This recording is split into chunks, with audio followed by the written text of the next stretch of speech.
Yo, people, welcome back to another Watchalong of the second Ashes Test. It is day three, and we are covering the first session. England trail by 138, 278, no, 278, yes, for Harry Brook on 45, and is joined with his captain and Ben Stokes. Um, and yeah, we've received news that Nathan Lyon won't take part. I believe this whole test. He's got, uh, he's walking crutches. So yeah, speedy recovering to Nathan Lyon. Let's go. Be up yourself, Chelsea fan. Yeah, do smash that like button. That would be much appreciated. Hi, Ryan, be up yourself. Oh, come on, England, let's get more runs. Yeah, no, no. Come on, Aussie. Small wickets, small wickets. But yeah, so it will be Stark bowling from the nursery end and Stark to Brook. Our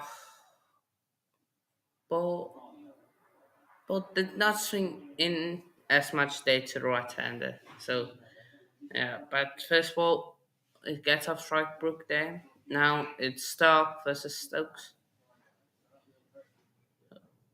Don't think they have slips in place, Australia. We'll see now. No, they have uh, they have two slips in. Okay, well, not two slips. First slip and third slip almost. So yeah, they got into. But yeah, I think England they would want to possibly bet until T. Put up a lead of around 100, then then decide, okay, we're going to stop up. So yeah, but Stark to Stokes, Hooks. Oh, and it's a wicket. It's Ben Stokes that has to go. Oh, Stark into it. It's the glove of Ben Stokes and carries to, I believe, Cameron Green, and Australia draw first blood on day three. Let's see this again. Bit shorter, comes up. And it didn't come off the glove. He wanted to play it just tickets off. Came thick in, uh, thick edge, and it goes to Cameron Green, and England lose their first wicket of the day, and Johnny Bairstow needs to come to the crease. Two balls in and already a wicket. This is not good if you are an England fan of once. So yeah, John Bairstow now coming down, and Stokes going up.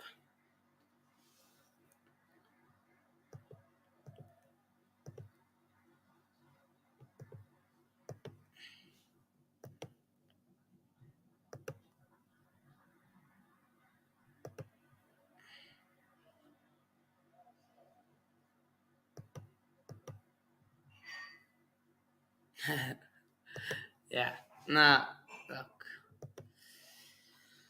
Anyway, if you are England fan, but Australia will be happy with that.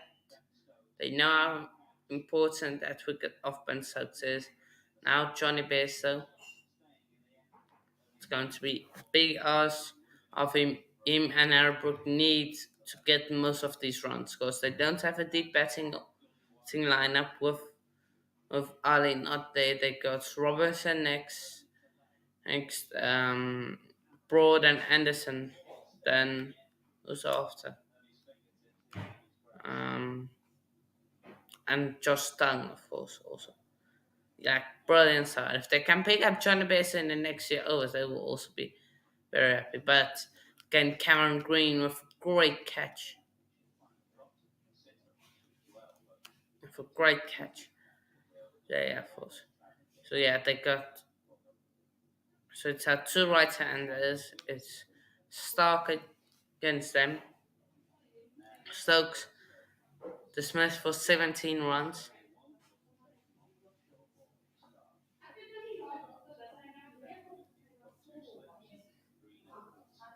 So they got two slips in and a gully. Oh, what a left there by Johnny Bairstow.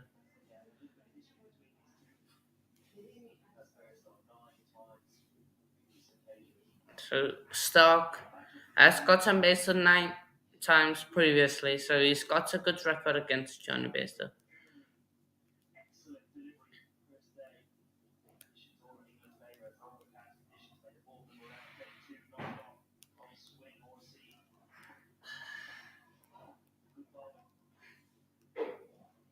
So it will be Stark to Bairstow once more. Three balls into this over. Oh, all defended day by Bairstow. Going to be interesting what England do now. Um, because they need 138 runs, and they don't really want to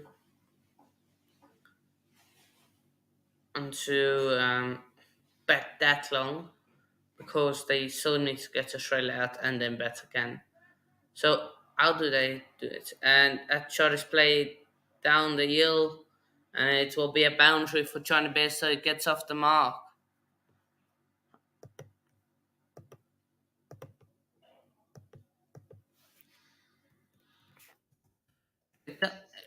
And these two, I think these two, like I said, they need to score the bulk of the runs.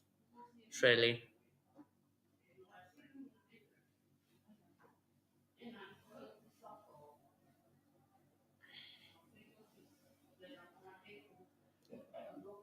basically that right between the gap of Meadow and cover. So to Basto, well left by Basto, but Saki is getting a bit of swing with the overcast conditions today. Brook 4 away from his 50.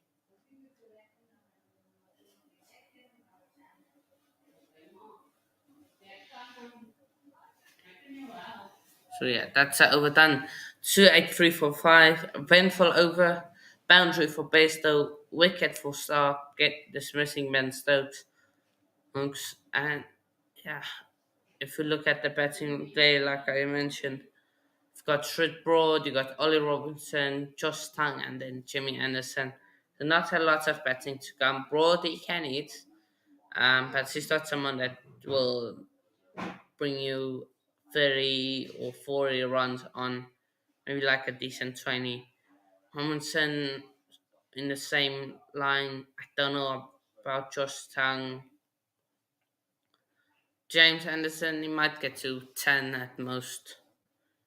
But yeah, Pat Cummins, of course, he's got a bit of a slow than I, of course, from fielding yesterday. So, yeah, Pat Cummins to Brook. Set is field for a short ball. They got three fielders catching positions on the leg side, right on the boundary. They got a fly slip on the offside. So, see, and it is short, but wide, wide off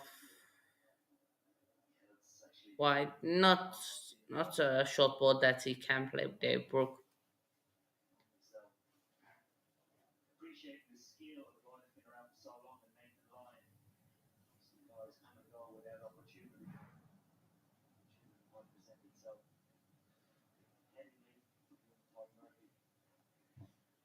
So, yeah, let's see. Will it go short again?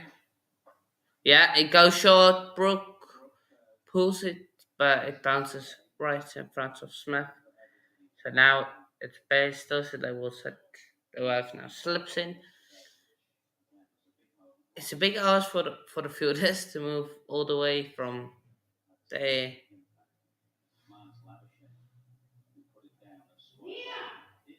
Brook was put down there by Labuschagne in on point or square leg.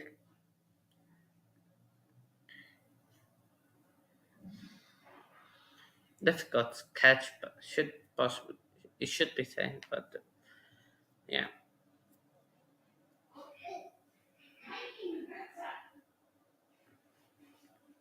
let's see. Will this be supposed to volleyball with shorts?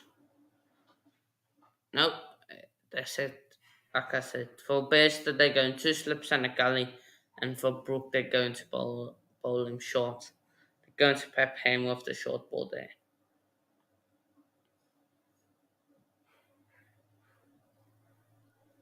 Stokes out of his clothes. He's just watching on, thinking, what, what could we, what could have I done? I bet it's Cummins.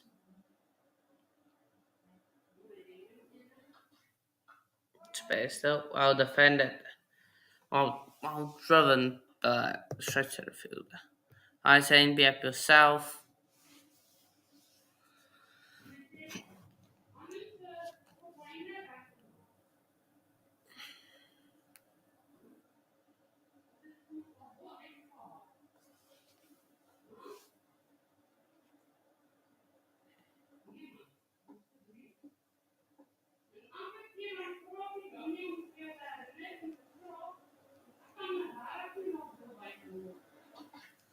It sucked to be so well defended there.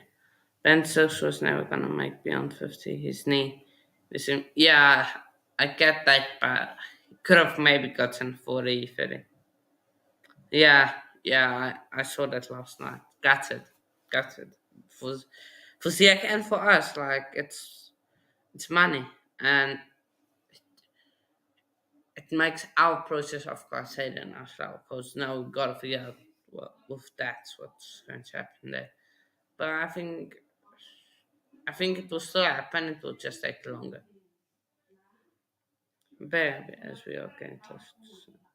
Yeah, yeah, of course, you Liverpool with Marcus Thuram and someone else that is likely. Um, that have a great person, sometimes I know. So yeah, I've got a small section of Aussies fans on that side, but it is the overdone 284 for 5.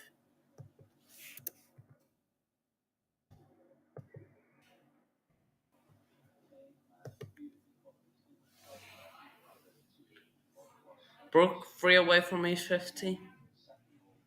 Stark will be bowling to Brook here. Oh,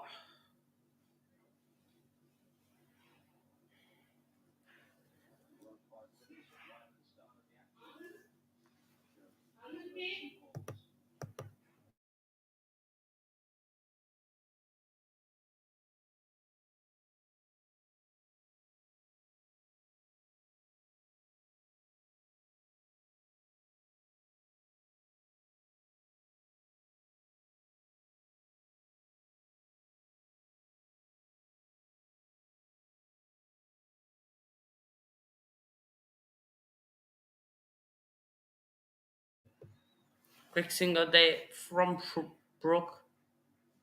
From Brook. So he moves closer to his 50.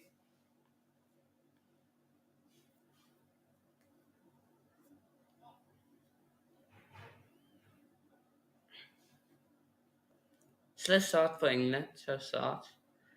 I think all of, they just need to get through that first hour. The first hour is always so important. Go for the first hour with unscathed or not as caved, like losing 2 wickets or 3 wickets. That's always good. If lost 1 wicket, they still need will hope to bat through. Um, Oh, isn't an edge for pesto. To got it down. Don't think the Aussies are going to go for the review. So yeah. It's now 12:14. So in the morning. I think maybe 5 pad there. The edge came off. Came off the 5 pad there.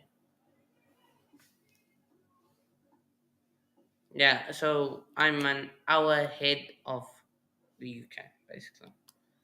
Hour ahead in the yeah.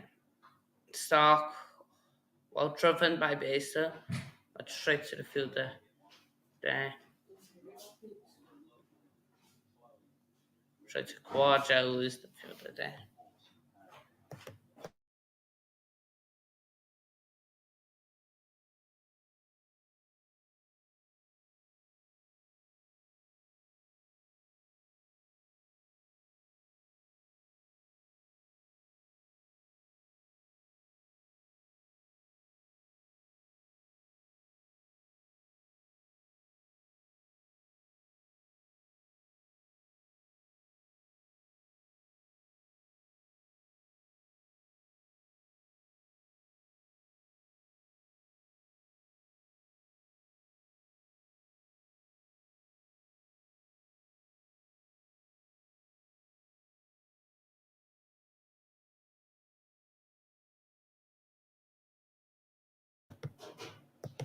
Yeah.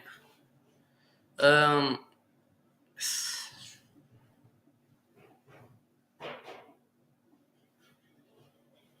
11:50. Okay. Talk to Brooke. Defender.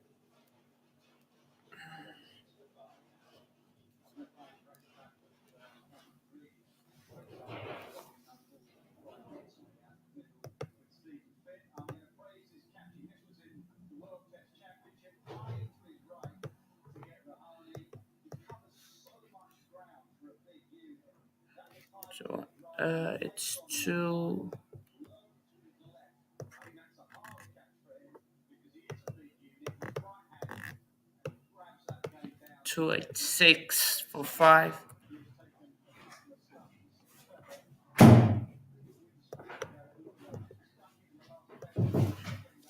Yeah. Cameron Green is excellent with his catching, to be honest. Showing us again that Duckett one, I believe at edge best and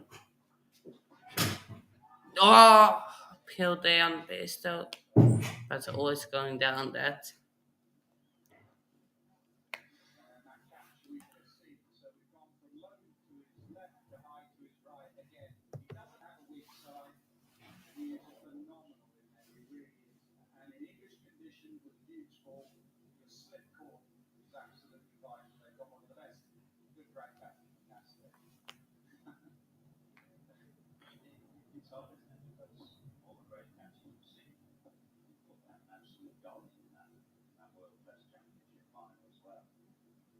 Comments to base though again, or defended.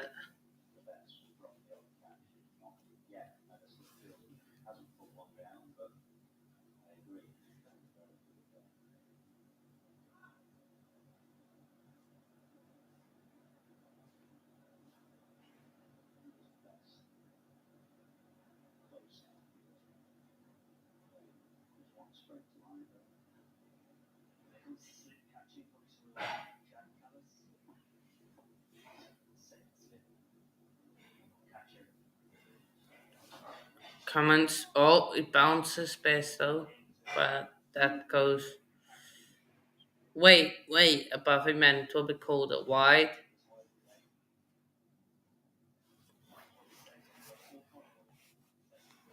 So yeah.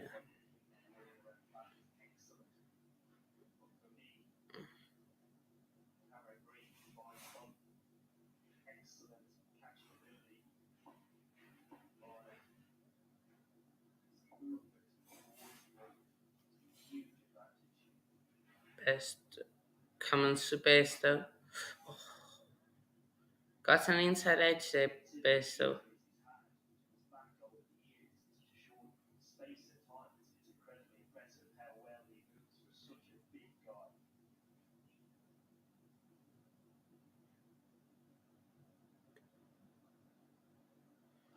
Hammond's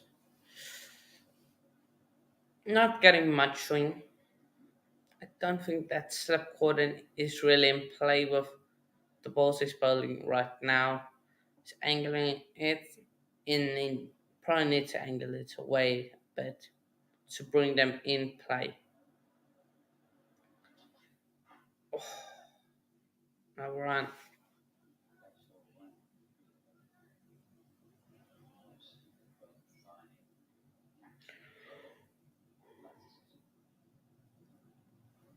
Two balls left in this over. Nothing really has troubled base though. Um, oh yeah.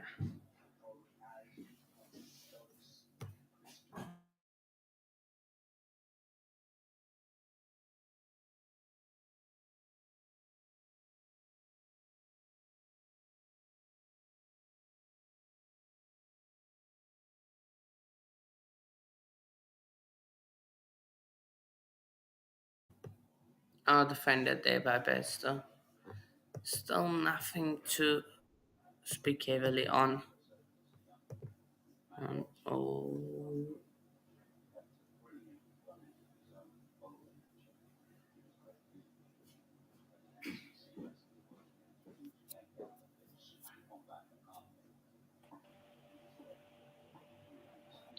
How's it, bud? You good?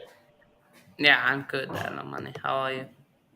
Yeah, can't complain, can't complain. And just as I called it, an early wicket, Stokes out. How did he get out? So Cummins bowled him in swinger, wanted to just play it off his legs, got an edge, straight to Cameron Green, brilliant catch from him. So it Was was it Cummins who bowled? basically Because it says that. Was it Cummins who bowled it though? Because it says that Cummins is still wicketless. no, it was Stark that bowled it. Ah, Stark. Stark. So basically, he went to play it like that, got the spot of the bat and flew to Green at Gully.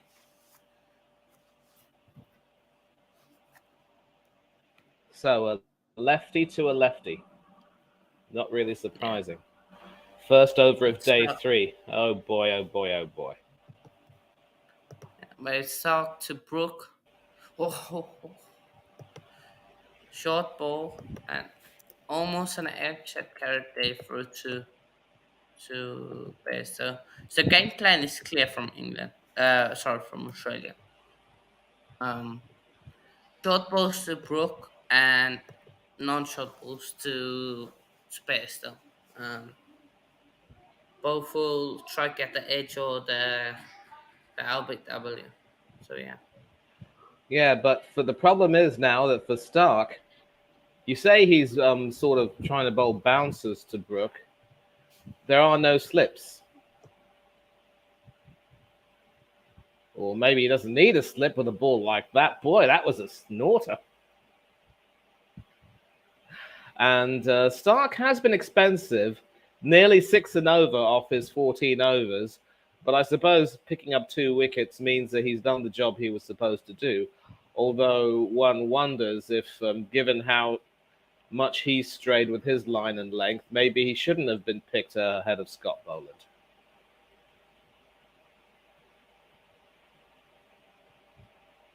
Hannah, are you there? yeah, Hmm. I'm here. Third delivery over the wicket to the right-handed Brook, and that deviates and goes all the way to the keeper. So this is a good test for young Brook. It is. If Brook can almost do what Duckett did and get that big total, I think England will be very happy. Because one of these they need to back through with the tail, so I think Brook is the more likely one. The problem is, I don't know if Brook has the experience to be able to bat with the tail. That's probably more Bairstow's forte, and that is guided down to the leg. He won't get his half century because I believe they're just going to be content with the single. Josh Hazelwood there with the throwback. So yeah, so as I said, Brook is still exceptionally young and callow, as they would say. I don't know if he could be trusted to, bat with the tail. But I suppose if he does get to his 50 or maybe in the 60s or 70s and Bairstow's out, then maybe Brook will have a little bit more confidence. Obviously, after Ben Duckett's near miss, one of these guys needs to get a century to really boost the morale. And now Stark has decided to go round the wicket to the right-handed Bairstow, and there are two slips and I believe a gully in place. I just Yeah, don't know if two two slips slips are and a going to be goal. Yeah, I enough. think the game plan since this came in, I think I don't think they're going to really get Pesa out that way. With that, I think they also need to target him with the short ball. That's what I think. I'm not too sure about that because Bairstow's not the tallest guy, and most of these short guys who aren't very tall have the ability to play the short ball quite well. Oh, catching opportunity, land safe between Bashane, and I called the short ball, and it was a prideful catch. But Okay, Labashane, I stand corrected, but uh, uh, I'll take a look at the highlights and see if he was in control of that though. But interesting to just take a look and see. just falls, but right in front of Labashane, and I believe the other one was Cummins or Hazelwood, one of the two. Yeah, that is overdone. So it's 289 for 5. Yeah, quite interesting to see that there was a mid wicket there as well. But again, this is another lesson. If you want to have two slips in the gully, you've got to bowl to your field. And why he was thinking of getting him out with the short ball, I will never know. Look, I think with the short ball, it's always just a tester, just to see how he plays it. Um, and basically, he's gotten out a few times with the short ball, but I like the approach. But the short ball, every now and then, in and over, um, it keeps him on his toes, knowing that okay, they can bounce me. But I think that's the thing. You look there. He's got to look for that outside edge, swinging it out or squaring base up. That's what he needs to do. It comes, but yeah. Brooke seems like he's going to get his 50 now. This over with one one run in it, unless Cummins produces a beauty to get him out. We'll see.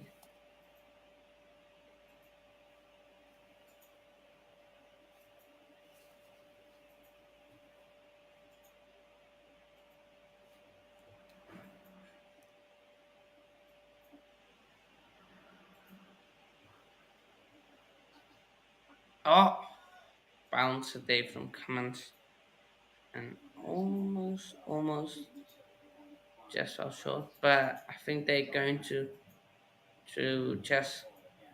just let the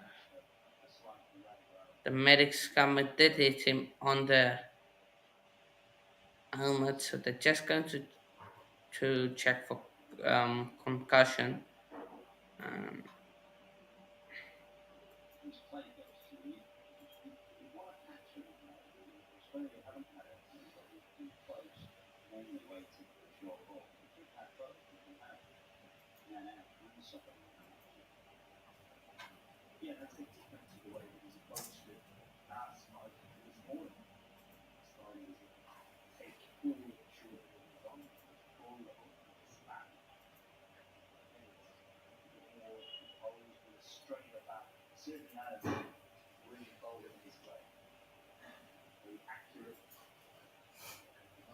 so yeah, well, there is a break. And how long do you think will England bat? Will they bat till tea if possible, or will they declare maybe before tea? They need to bat before tea. and the lunch session will definitely not be enough. Batting until lunch won't be enough for them to get close to Australia's total. So they will have to look to bat until tea, dig in and get through to tea, as was otherwise said.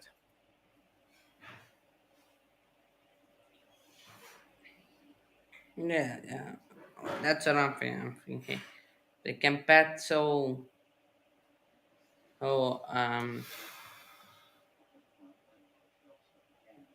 tea or just before tea, a 100 run lead clear or maybe is bowled out. No, but here's the thing. That Here's the thing. The way they're going now, there's no guarantee that they will overhaul the total. That's my biggest fear, because now I think Australia have started to realise that they could put quite a bit of pressure on England's batting, and especially now that Stokes has gone quite early. Stokes was the person who could.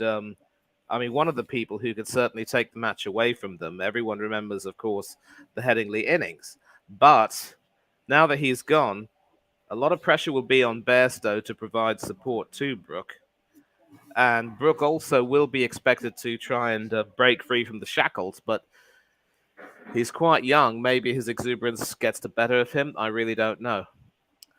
yeah. Bairstow and Brooke have got to stay not out until the lunch session, and then they can look to try and overhaul Australia's total. But if Oh, either one of Brooke these guys get, was the third ball, but straight to Smith, and that is Brooks 50. and that's Oh, 50 for Brooke. He's played well this test, and been controlled. Yesterday he had lots of short balls, but today's been more controlled.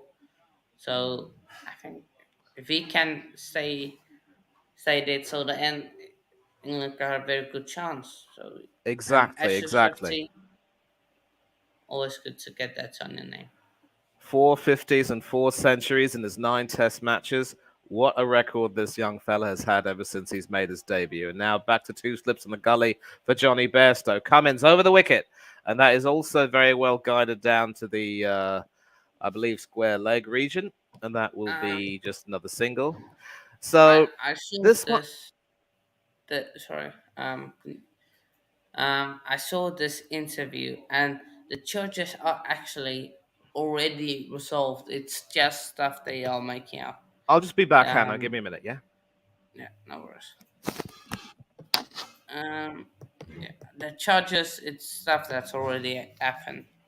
So I don't think they're going to get charged for it. So yeah,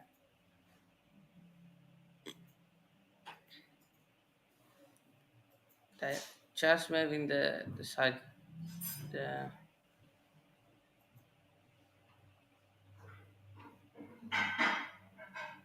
I don't know. I can't remember what it is, but they just moving that one thing. Come on, so Brooke. Oh, it's an age, and Brooke has to go. Oh, no, I had an edge. The umpire has given it not out. Carey says no. I think there was an edge on that. I thought there was an edge. We'll see the replay. I think there was. Surely there was something. Let's check.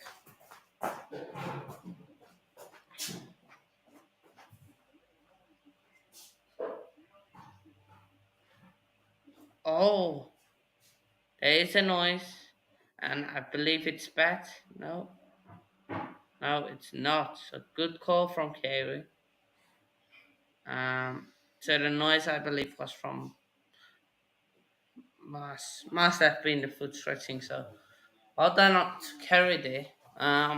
But that's overdone. And 292 for five.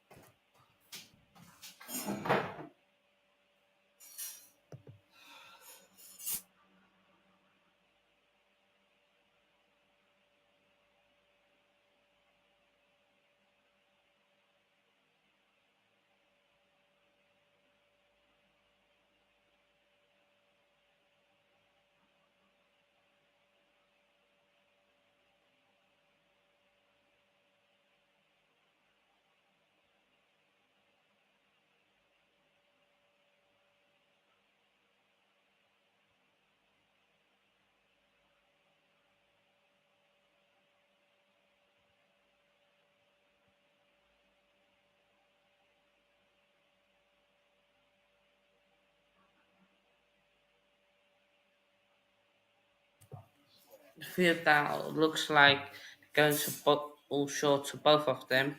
I've got three fielders on a boundary on the leg side, fly slip, and then square leg there. So what will Besa do? Will he be aggressive against the short ball? Oh, just tickles it around. Not really troubling one.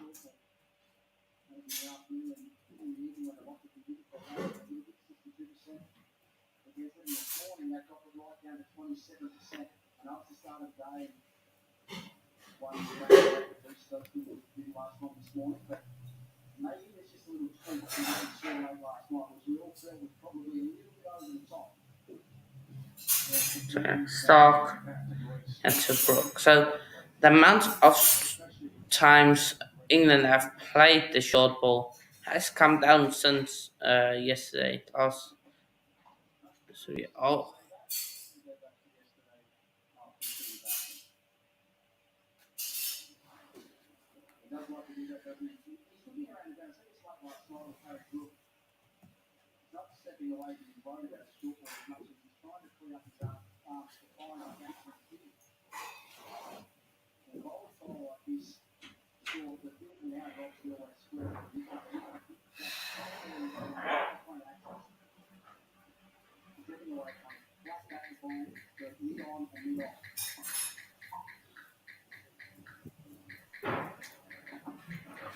mm, right to just get a quick single there. Brook doesn't come off. Oops. Yeah, so he's been stuck on 50 for about a few balls now, and clearly Stark wants to try to work him over. So I think, as we both agree, if Brook and Bairstow can stay until lunch, then they'll have a chance of overhauling the Australian total. Otherwise, once the lower order batsmen like Broad and Robinson and Tongue and Anderson come in, Oh, I it's a expect. wicket. Brook is gone. Stark picks up Oh his wicket man! off the ball. Hey, Well, I tell you what, this is a oh, reward for sticking to your game plan. And just after getting 50, at least he's gotten his landmark, but no place on the honours board for him. But it just goes to show the short ploy has worked. And credit to Cummins and the team for sticking to that game plan. Banged in short, and he plays Brook at not. it, Yeah, you can't play at a short ball like that. No. Holding out to the and Aussie captain, and the game plan is look, working. I was just saying. Last night we saw since they played a lot against the short ball. This morning we didn't see them as much play the short ball and hit at it. And this over really we saw Brooke trying to hit the ball into the gaps and for the first time really and it's gone now. So now it's back to the tail enders for England.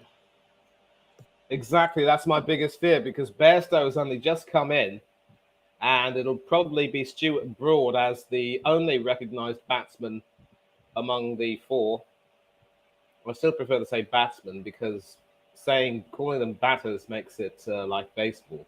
I know I completely appreciate wanting to be gender free, but I don't know. It is in fact the left-handed Stuart Broad who is the next batter out. And because they didn't cross, I believe Broad will be on strike to the left-handed star.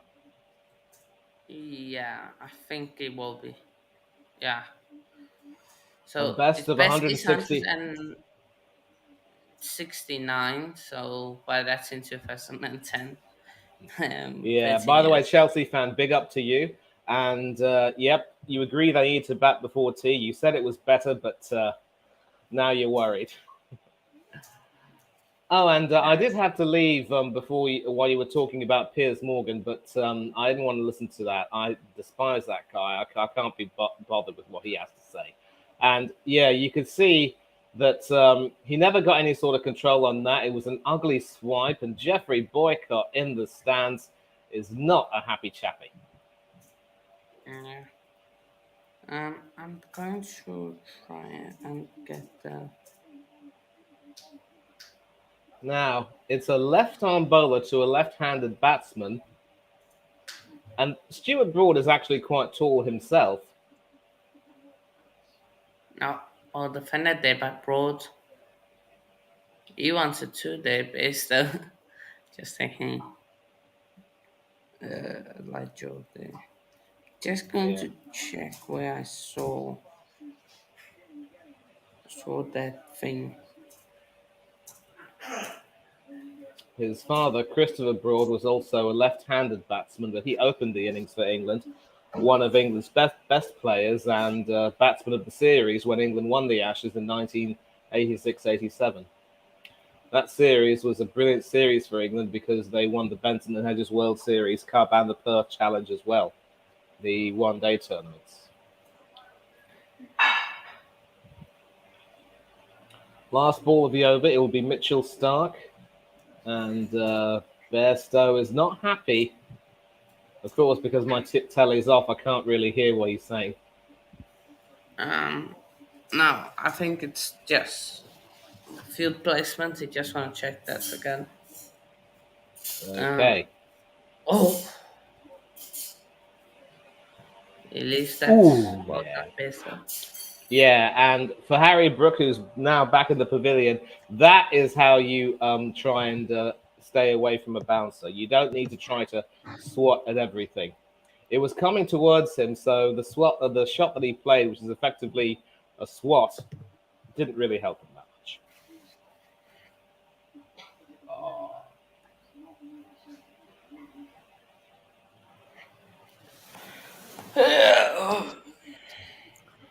Hello, darkness, my old friend. I've come to talk with you again. Because a vision softly creeping left its seeds while I was sleeping. And the vision that was planted in my brain still remains within I the will be back in a sec. sound of silence. And the sound of silence certainly was felt around Lords when Harry Brook went. It's now Pat Cummins around the wicket to the left-handed Stuart Broad, and that is another snorter which doesn't exactly leave Broad uncomfortable, but it does go straight through to the wicket-keeper, and Broad has to be circumspect here.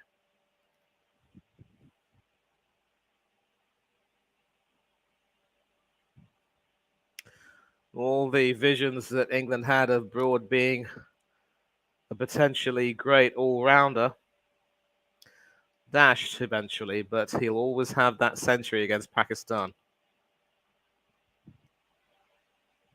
Another short ball, but this goes beyond Carey, and that is saved from being four byes by some brilliant work there from David Warner all the way at fine leg.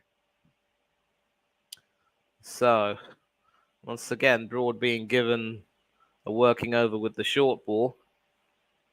And there is some wisdom to what I said, in that these taller players aren't necessarily the best when it comes to playing the short ball, but that was very well left indeed by Broad, and it rose all the way over Carey. Of course, David Warner being 5'7", about 2 inches taller than the legendary Sachin Tendulkar himself, wouldn't have had any problems playing the short ball. It had to be something really hard and really fast to come at him to make him uncomfortable. Johnny Bairstow now, facing Pat Cummins over the wicket. Right arm to the right-handed Bairstow. 2 slips and a gully. And once again, that is worked away to square leg. And I just wonder why you would want to try to have your 2 close-in fielders on the offside if you're bowling on the middle stump line. You can't bowl on a middle stump line. Bowl to your field. Not that I'm complaining, it's one more run to the total, and we're now trailing by 120, but Bairstow can ill afford to get himself out now, because if he gets out, it's just Broad and the tailenders.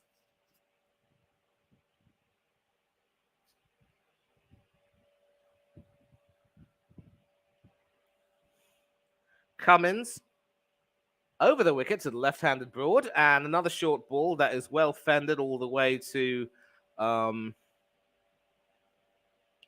let's take a look at the field position here. To point for a single.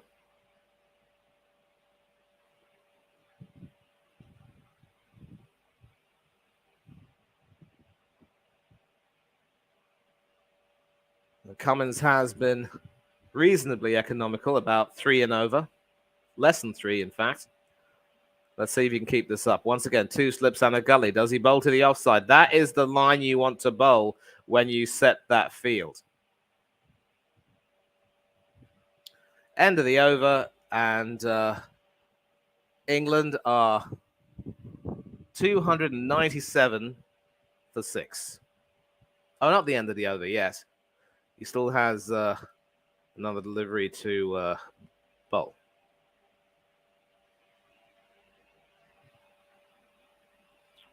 A lot of pensive faces there.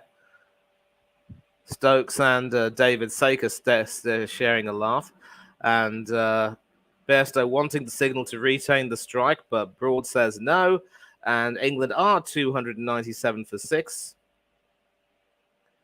Officially 119 runs behind Australia's total.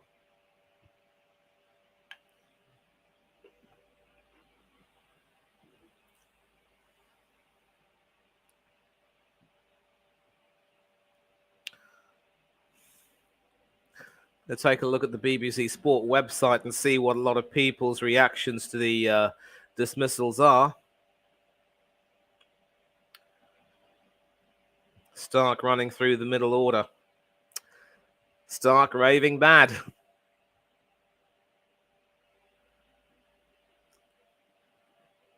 Some very extreme reactions here. Mindless batting, pathetic cricket. And in his last 4, and that first delivery from Stark, bowling over the wicket to the left-handed Broad, is allowed to go down the leg side. I don't think that's going to be called a wide. No, it isn't going to be called a wide, because there were signs that Broad was trying to play at that, and he's very lucky not to have gotten an edge, which would have taken it through to the wicketkeeper, Carey.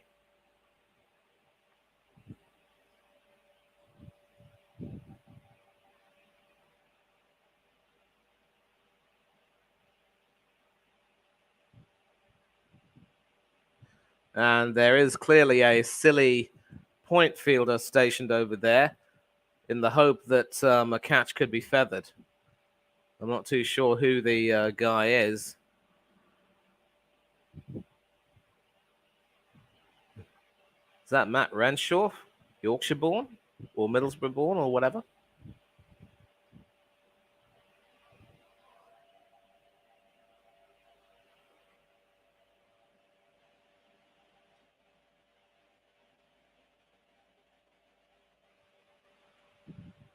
Third delivery. Over the wicket to the left-handed Broad, and... well, he didn't get an edge there. And apparently that's being called... is that being called a wide? No, I think the umpire signaled that is the only ball over the shoulder allowed for the over. And certainly looked dangerous, but Broad showed enough sense to let that... yeah, it has been called a wide. So England are now 298 for 6. And that will be the only delivery over the shoulder allowed. So still only 2 balls bowled. That's a third ball, which is sort of pitched up, a little bit more pitched up, and Broad can just defend that with soft hands.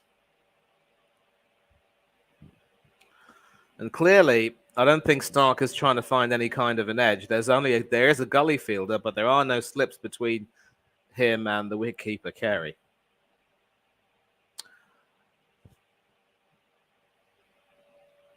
leg-sided field.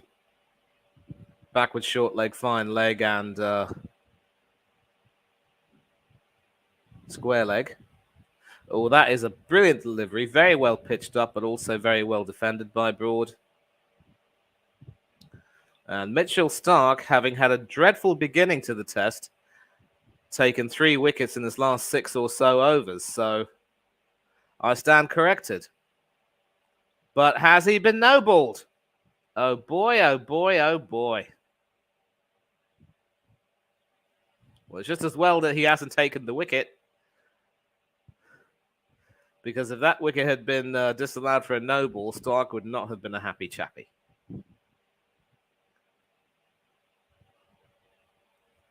Another short ball, and that is played all the way to the gully fielder. Defended, rather. So still 2 balls left. Without those 2 extras, this would be potentially a perfect maiden. Starc giving Broad a really, really good working over here.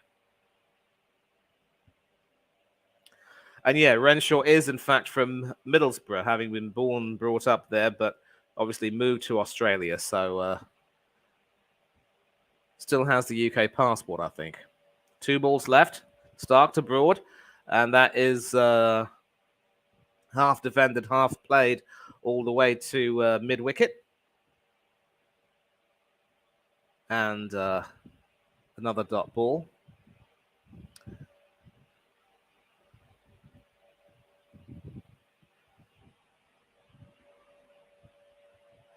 I think Bairstow will be telling Stewart, mate, just block this. Do not get a single. I do not want to have you retaining strike. Last ball of the over. Ooh, and once again, another short ball, which really gave Broad a bit of trouble, but deciding to eventually leave that. End of the over. England are 299 for 6.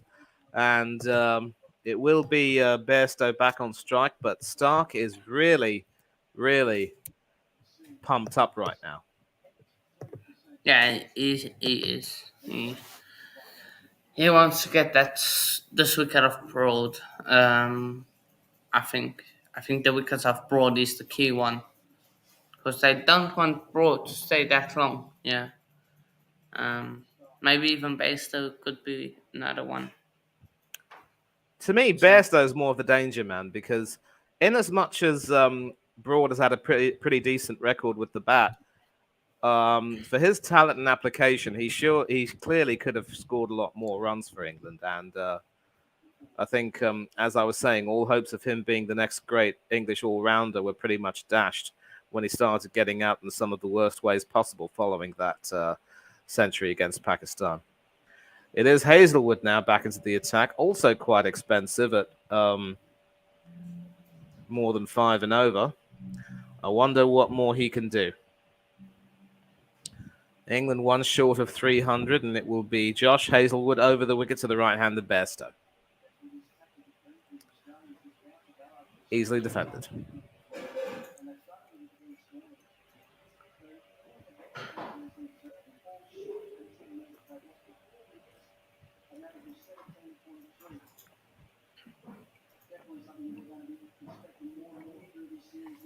Yeah.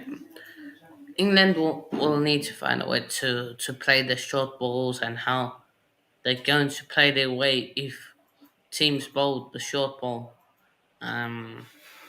They don't really have a plan for it. So, yeah. And that is played all the way down to backward point. And the 100 is up for England. It's taken them 70.2 overs. Well above 4 and over, but they've lost 6 wickets. So, and you can see the third century has obviously been very circumspect, taking them 184 balls compared to 121 and 124 for the first 2. So England will also have to relearn when and where to play your shots. I'm often reminded of a philosophy of the great tennis coach Brad Gilbert, who legendarily coached both Andre Agassi and Leighton Hewitt, among others.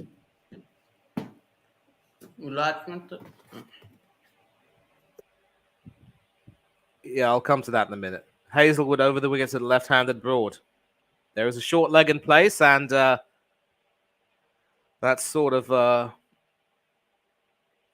hoiked in a way, and it went all the way down to third man. Mitchell Stark there doing the fielding. And Brad Gilbert once said to Andre that you've got to try to pick your moments when to play the expansive shot. It can be the best shot in the world or the best shot you could ever play, but if it's at the wrong moment, it's the wrong shot. There's always a time and a place to play every single shot, and that's the same lesson that these batsmen might have to learn with England. Hazel with the Bairstow played all the way down to mid-on.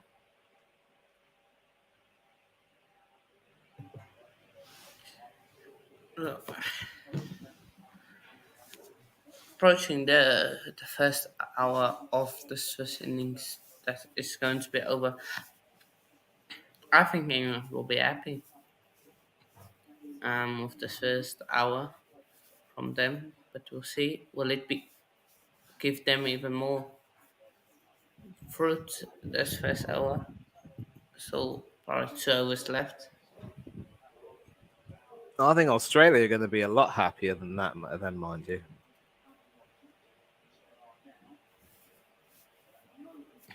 Robinson, Tang, Anderson.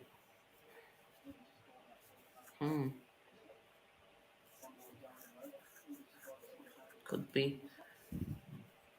One of my favorite drinks was Robinson's orange squash diluted with water. Beautiful. And that is guided all the way. Opens the face, sends it down to the boundary. Yep, and beautifully played.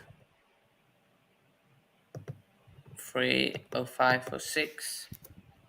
And the margin is Nelson. I believe that was played past the. I don't think there was a slip there, was there? No, I think it was just played past Gully. Yeah.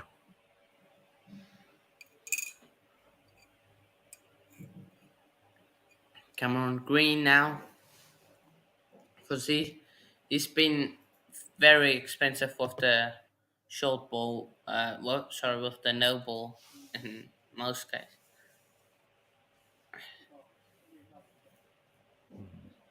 So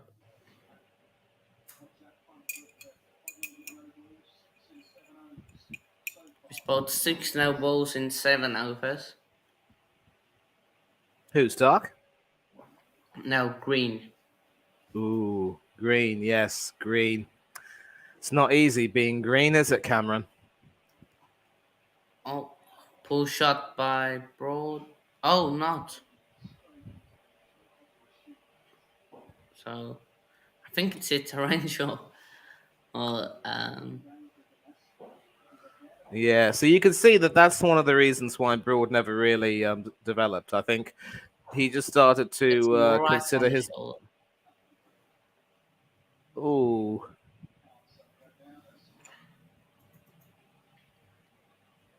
You got a short leg there. Oh, and that is a danger. Oh, great shot by Broad.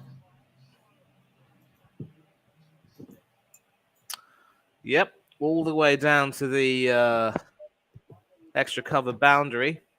Not the best ball that Cameron Green will bowl. I think maybe I was giving Broad not enough credit there. Certainly when it comes to the offside, he knows how to...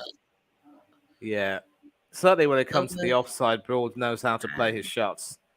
And that is an example of how that ball being short, wide, having hit me written all over it. Broad saying, cheers, mate. I'll have that. And just past the diving Usman Khwaja there at Gully. I think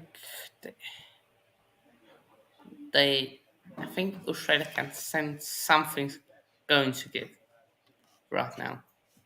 Oh, that's the feeling I'm getting. It's either there's a wicket or Bairstow or Broad just goes and it's a few boundaries in a space of few balls.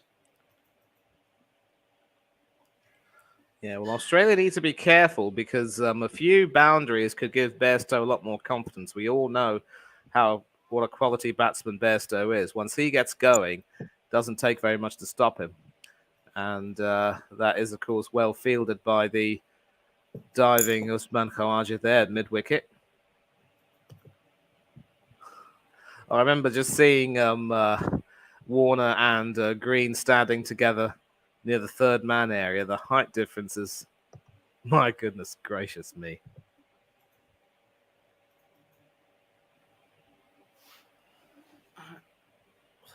Short ball, well ducked there by Bairstow.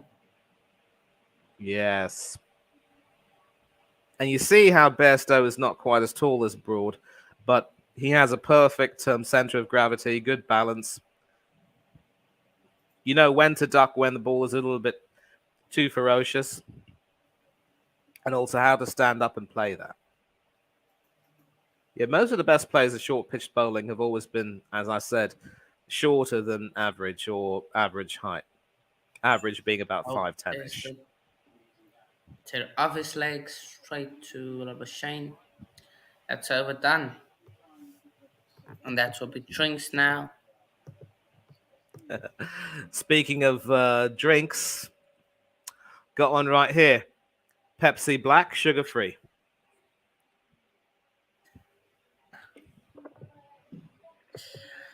First hour done, I think Australia are the happier side. I got picked up 2 wickets. I think two most dangerous men, and Brook and Stokes. England haven't hit you apart really. I still need over 100 runs in the first hour. I think Australia, if they can in this next hour just before lunch, pick up another wicket, yeah, another wicket or two. 1 wicket, they will be happy. 2 wickets in this next hour, they will be very happy, ecstatic. I think one wicket will be enough to send chaos running through the England ranks, to be honest. As long as Bairstow's still there, his presence will be key. I do not trust Broad to bat with the tail.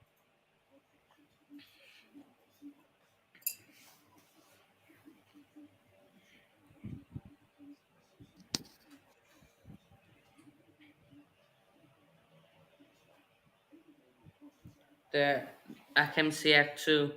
Who Al Nassr has collapsed. Of course, um,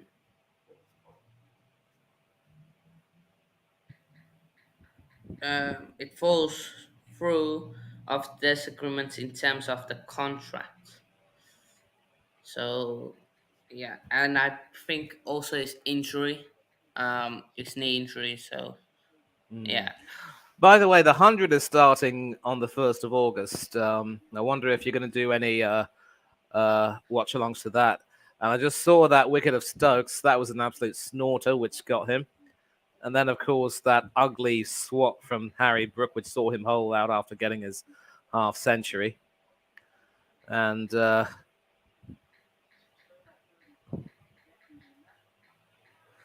far, Bairstow has looked composed. And Broad has stuck in as well. But a margin of 100, this is going to be very tricky. Both these batsmen, at least Bairstow needs to stay. If Broad can stay as well, at least they'll have a shot at overhauling the total. yeah. But those 2 wickets have set England back. And the win predictor still says England have a 52% chance, but I just don't know. Oh, okay. So just place at that. I don't agree with the one predictor. Neither do I at this point.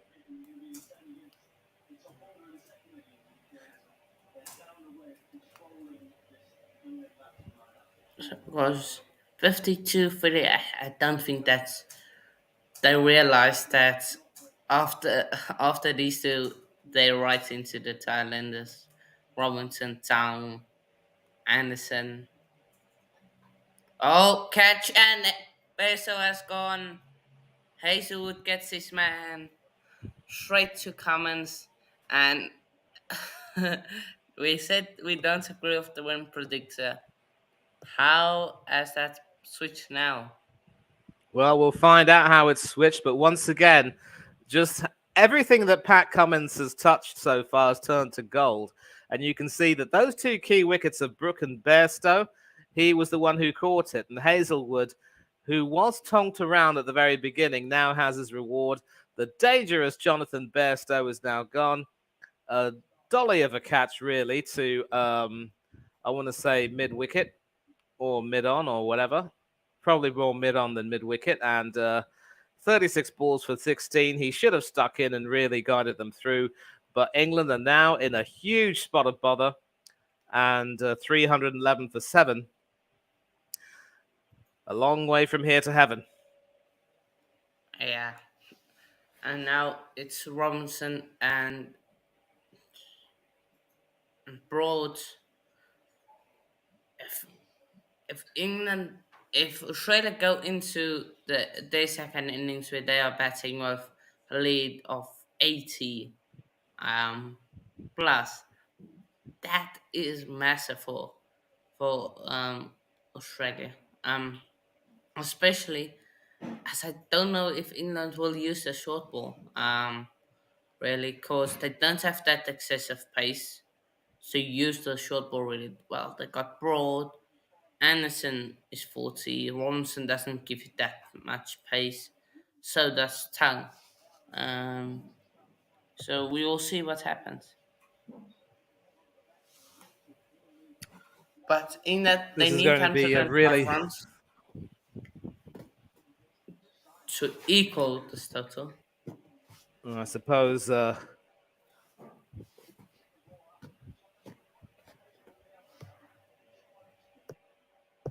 And England lost their first wicket with the second ball of the day, and now the second ball after the break, England lose Johnny Bairstow. So well, that's telling story. a decent shot there from Robinson all the way down to square leg where it's fielded. And I'm going to take a look at the wicket again. And clearly unable to middle that, unable to really find the connection he wanted.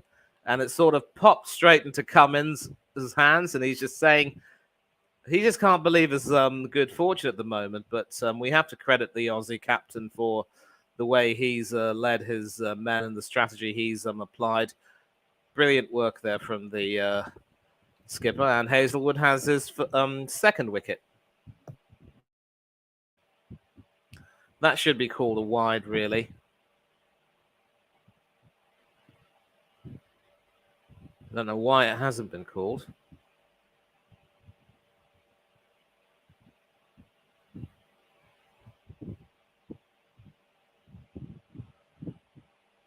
And Stokes and Root there doing some taking a few notes. I think Root is probably going to be trusted more as Stokes' lieutenant than Pope for now. But Shot from Broad there, straight to the fielder, but good shot. yep, Harris there, the Marcus Harris, the substitute fielder there. And I did like that shot, mind you. Very languid, sort of rocking back on his left foot and gliding that all the way to the backward point fielder. 3 wickets for Stark, 2 for Hazelwood. They've been the two, I mean, aside from Cameron Green, they've been the 2 most expensive bowlers. And it's really a shame that Nathan Lyon isn't here for now. I just don't know if his does his calf injury rule him out of the match completely, or what's the story? Yeah, yeah. Was on crutches this morning, so I don't think he's going to come back into this test. Seems like he's going to be out for the rest of this test. And it might be touch and go whether he plays the third test as well. Maybe for Yeah, the fourth and fifth ones, he'll be back. they got who's the replacement one? I can't remember his name, but they got someone there to replace him. I don't know betting wise what will happen. Um, if they would just not play him, I guess. Because it's not like it's a concussion replacement or something like that. I don't know what happens with Well, him, I but want yeah. to take a look at the squads, obviously, because we will find an answer as to who could possibly replace Lyon as a spinner for the third test. I mean, Ed is obviously, not Travis bowling. Head is. Is not Yeah, bowling. They got yeah. I someone mean, like Todd Murphy. That's his name. Um, that's his name. Todd Murphy. He's a decent spinner. He bowled well at India. He bowled well. So you mean but not for the World Test Championship, but I think when Australia went to India, right? yeah, when Australia went to India. I think a But really that's impressive spinner they had was the left armer Kuhneman, who really bowled well. I'm surprised he has not been considered. Right arm off break bowler, very young chap. 14 wickets in his four tests, the best innings performance of 7 for 124. And so, yeah, it was during that India series that we got to see Todd Murphy bowl. So, not too bad. Not too bad at all. oh, Robinson goes big. Has he gone big enough? He's gone over Pat Cummins, but not for boundary, so they will rotate strike. I think Australia, I don't think they will mind that because they know sometimes he might miss that, other times Cummins will get to that. So yeah. I mean, there was no way that Cummins was going to catch that. That was over his head, really. But I Good wonder fielding if, there from Cummins again. yep, I wonder if Robinson will feel tempted to try and go over the top again. And that is the big risk you have when you're an off spinner. If you're not ferocious enough and you're not aggressive enough, they will Ball look to attack you. goes through the gap, but Labuschagne is there. So saves two there. All done fielding wise.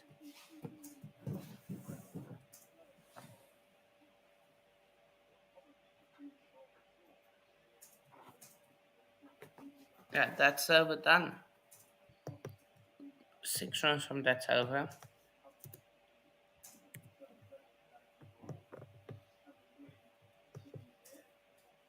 So it's 6 overs till the new ball, so we could see stuff. So let's look at the wickets fall.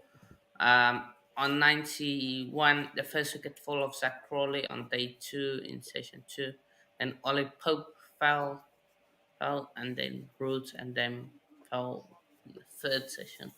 It's Cameron Green, yeah, to Ollie Robinson. Oh, Robinson goes big again, and that's right through the gap for a boundary. That's 4 runs there for England. Nicely played there. I just wonder if Cameron Green is the right person Cummins would want to have bowling at I Ollie think they're Robinson, who's just saving come to the crease. Hazelwood and Cummins, saving himself and stuff for the new ball. So yeah. Green to Robinson, short ball comes on track. That's the strategy. You guys come in, also quite tall, and you definitely want to pepper him with the short ball, given how much he's been peppering the Aussies with his mouth. And of course, the lead since then has now gone well below 100. It's 93, but it's still a deficit, and Robinson and Broad have got a lot of work to do.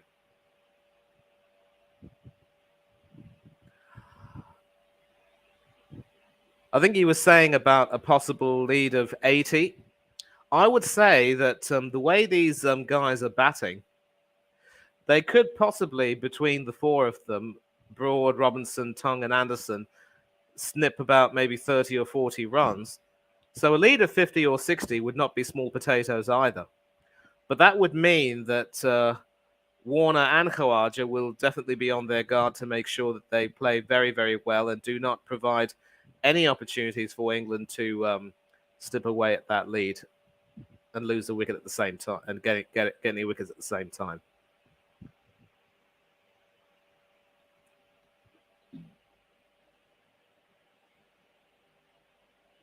Hanno, are you there? Well, it looks as though Hanno's not here, so two deliveries left in the over, and the field's being shuffled around a bit. Robinson's having a good time of it so far. Green over the wicket to Robinson, and that is a huge shot, which doesn't quite go to the boundary. Travis Head is there to field it, and brilliant work from Travis Head over at deep mid-wicket means that that'll just be a single. So Broad is back on strike.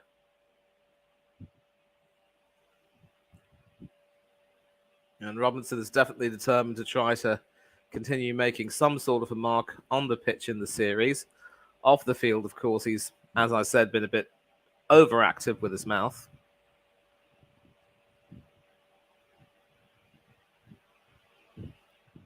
If I were Pat Cummins, I'd still be looking to try to take a wicket because, you know, if you allow either both of these batsmen to get themselves settled in, you just never know what might happen. Of course, Broad is not the batsman he used to be, and Robinson is, of course, a lower order batsman for a reason. But Australia cannot allow themselves to get too complacent. Yeah. But I think with the new ball approach, I think England might get another wicket. Oh, that's it, Broad. Oh. And that is why you want, if you're a big, strong lad at Cameron Green's height, you've got to use the bounce. Did And it hit him Warner under the chin or where?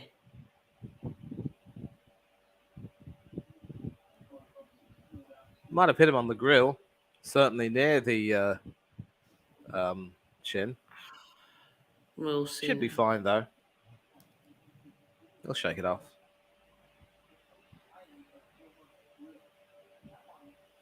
Yeah, but as you were saying with regard to your earlier comment about the possibility of an 80-run lead, I think the way these guys are batting, they can certainly knock off another 30 or 40 runs to give Australia only a 50, 60-run lead. That wouldn't be small potatoes, but it wouldn't be as good as a potential 80-run lead. And obviously now the lead is just 93. I certainly don't see Australia picking up a lead anywhere greater than 60 or 65 at this point. If they can get a lead of 70, that would be a bonus. But I just don't see that happening. Of course, you never know. They just need 3 wickets, and Bob's your uncle. Yeah. Jocelyn says keep hitting that like button here, please do. Well, Australia so good. Yeah, that is why they are the number one test team in the world.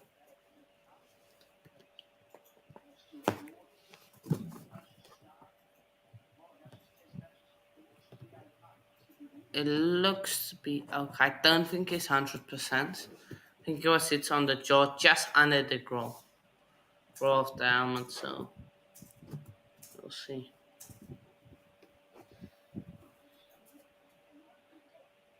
Oh.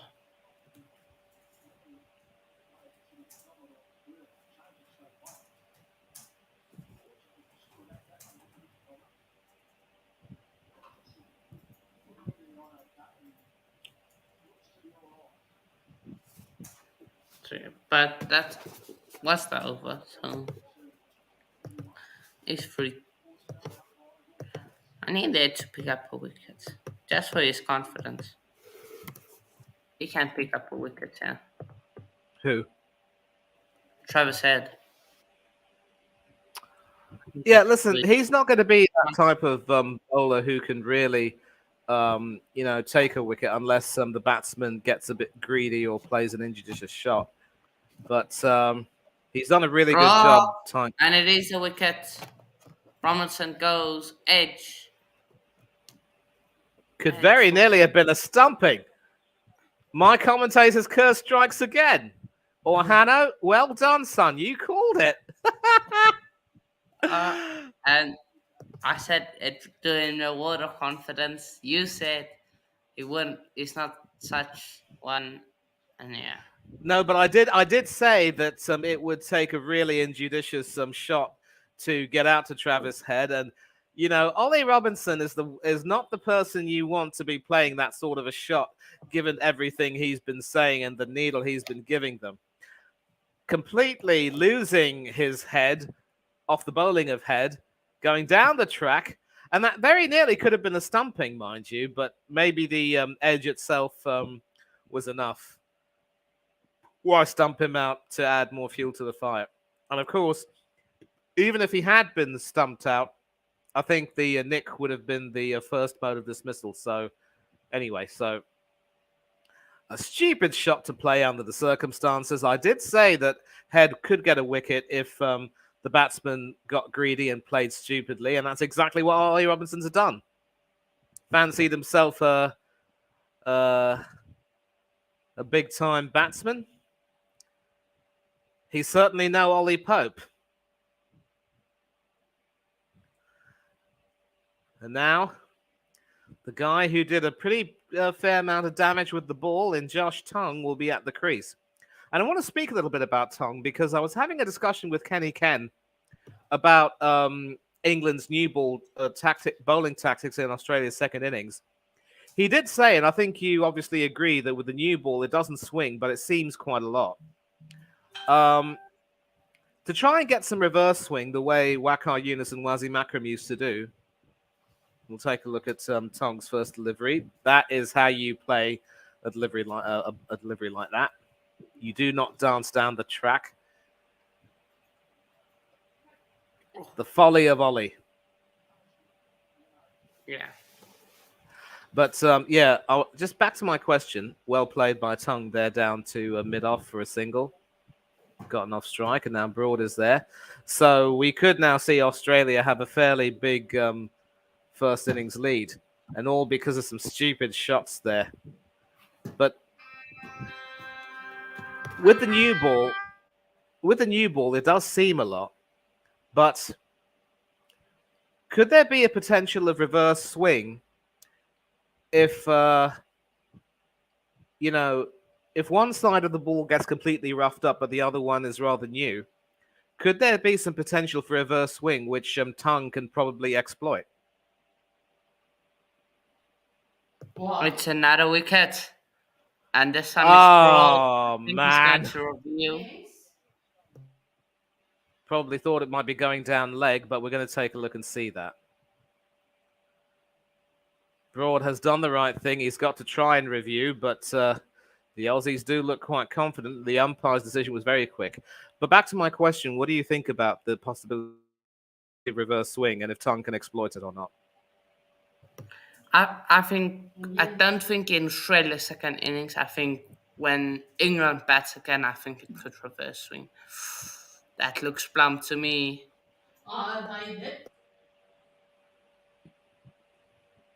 An absolute peach of a delivery, and that does look plumb. Travis Head is doing a Joe Root right now. And the Ultra Edge or Snickometer back in the day would say no edge. And was 3 lights. 3 red lights. Sorry, Stewie. Off you go, mate. And it could very well be all over bar the shouting. Out goes Broad. In comes Anderson. England's two tailenders are at the crease, still 91 runs behind. A dreadful shot to play under the circumstances to a delivery like that.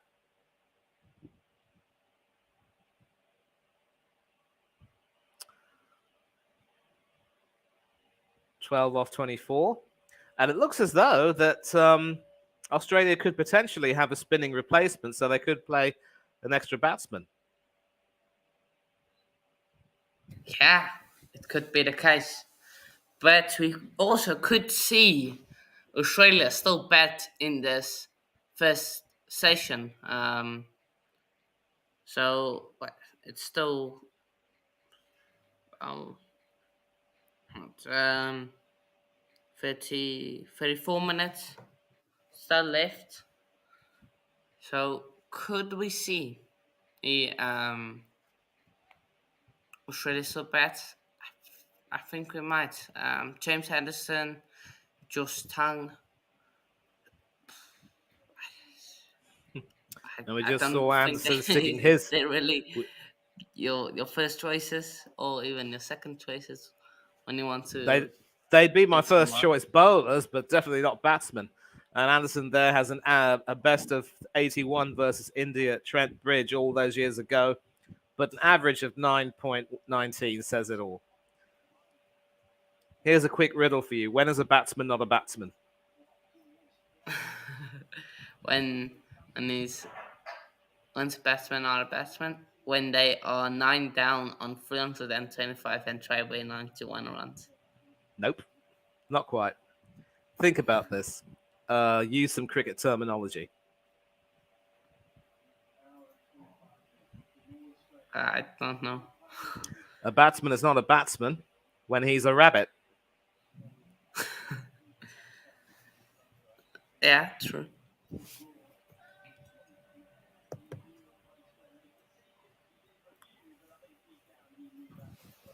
Yeah, and for all of our fans who might not get that joke, a rabbit is the cricket term for a number 11 batsman who really is hopeless with the bat, despite any and all claims or pretensions to the contrary.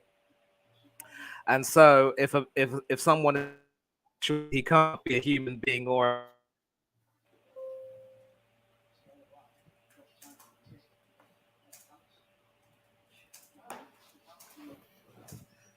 15 overs, 47 runs, and 5 wickets. This has been an absolutely awful session for England. Yeah, awful session. Comments, I think you would like to get one of these two right now. The Aussie captain Oh, and he will get one. He gets his first wicket. England are bowled out for 325. Five. So Australia lead lead by 91 runs. They will get what 20-ish minutes to bat. So yeah. But in 20 minutes, how many overs can they bat for? That's the question.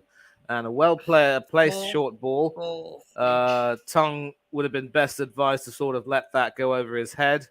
But again, if I suppose if you're as tall as he is, you can't duck down that easily. And the short leg fielder there for a reason. What an excellent session this has been for the Australians. England fans, turn away now.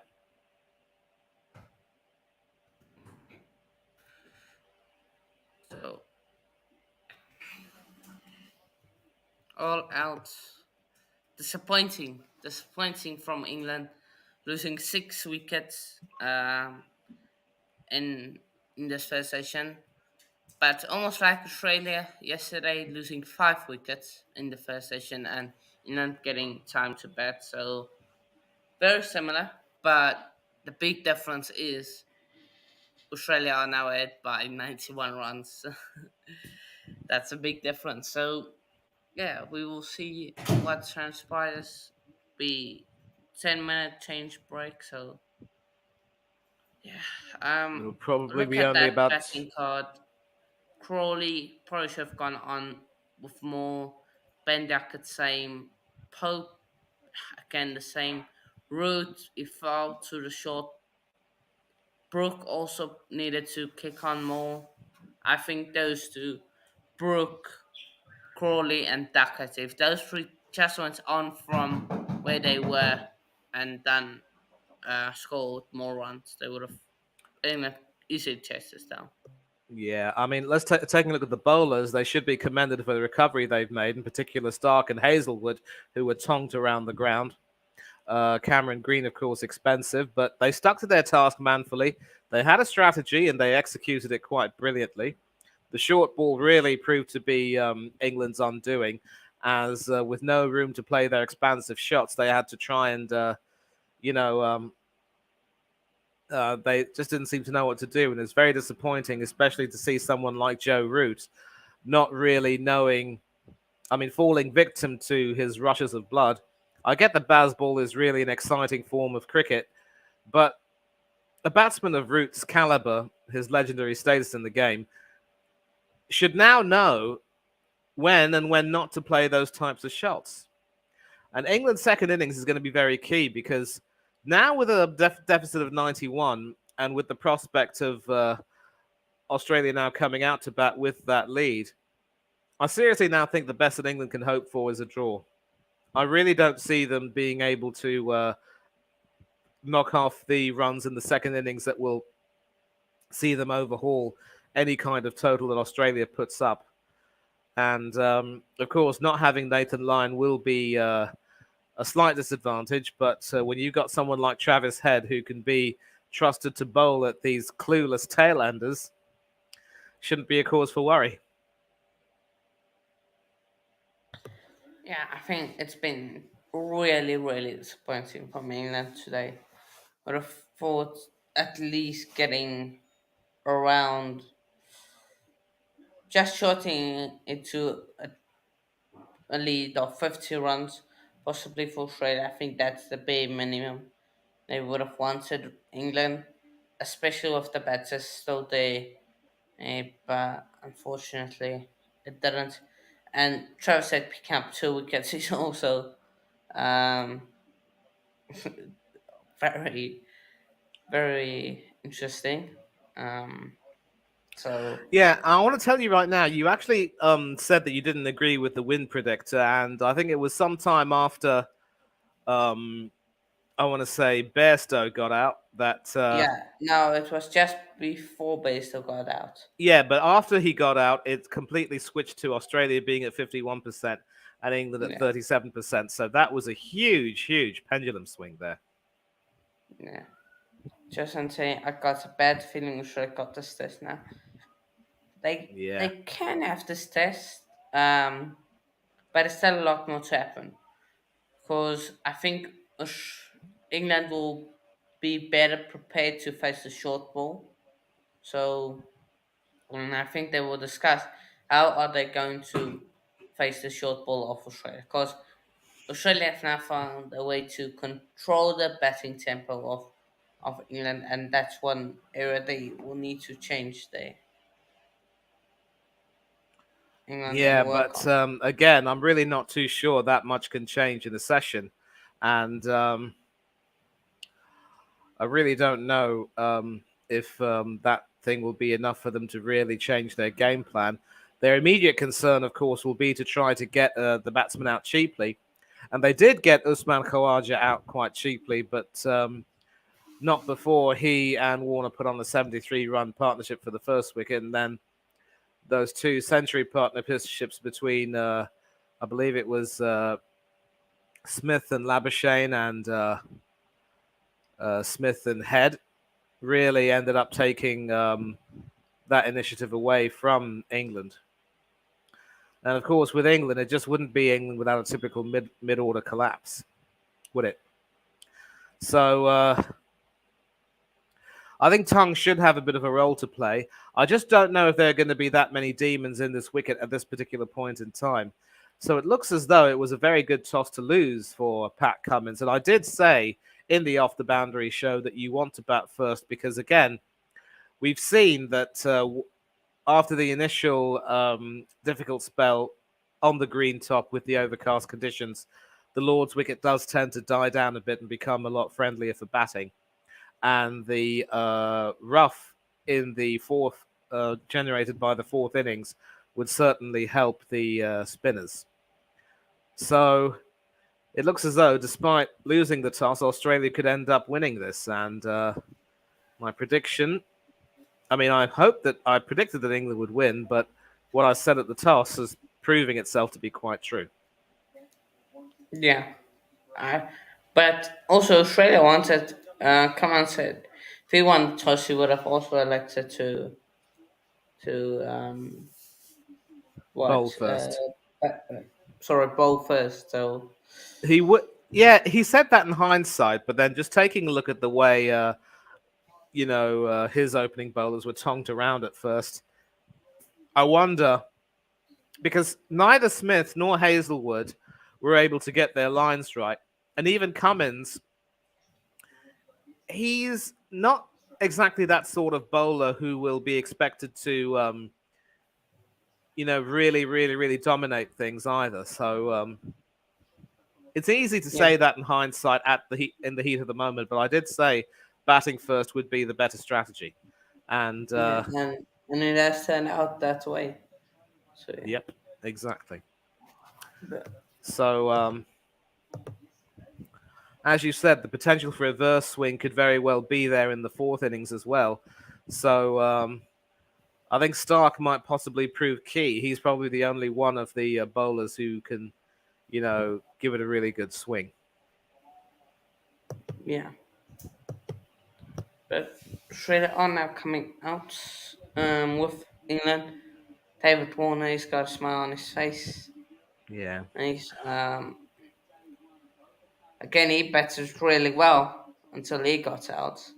I think he will want to get a potential 100 or something like that. And Yep. Getting a Lord's 100 will always be a feather in one's cap. Stuart Broad should know. I believe that big 169 came at Lord's. yeah, can't remember, but yeah. Or bowl first. I think it's Anderson that's going to bowl first.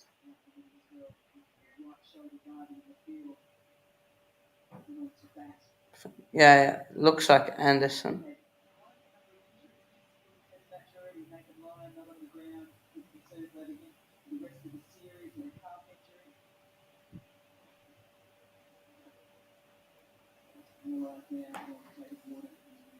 David Warner, of course, his best being that big 335 not out against Pakistan at Adelaide. 8,313 runs from 106 tests. He's had a fine career. I don't think he'll get to the 10,000 run mark, but that shouldn't be a big problem for him. And Khwaja, what a return to Test cricket he's enjoyed so far.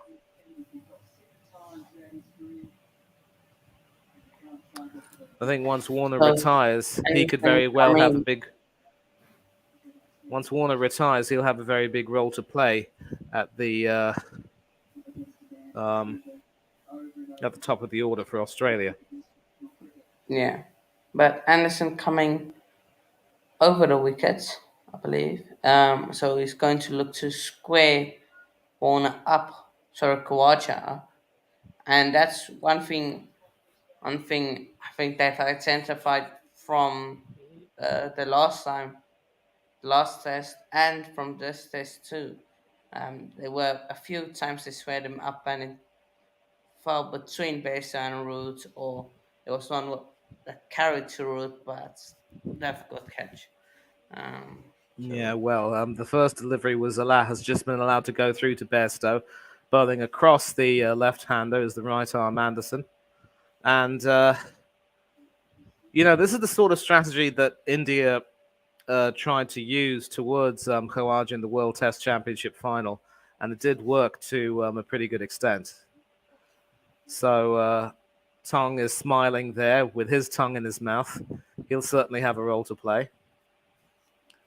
And that is very well played. And one of the things which, as I said, which I really like about khwaja is when he plays that defensive shot, you can see the slight downward inclination of the bat.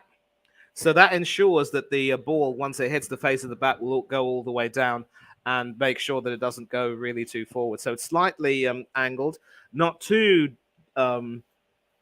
drastically angled, but just angled enough. It's not a straight defensive thing, but more of a inclined thing, and that is something to copy. He is, of course, right-handed despite batting as a left-hander, so maybe his dominant hand does more of the work there. And that goes all the way through to the gully fielder. I think after the second over, I'm going to have to split, all right? Because I got some work in about 20 minutes from now. No worries.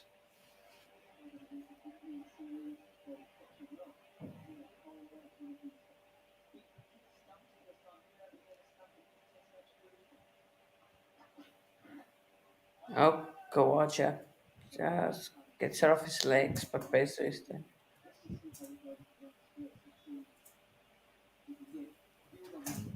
I think Warner was a bit overeager to get to the other side, but clearly khwaja was a little bit too chicken to cross the road.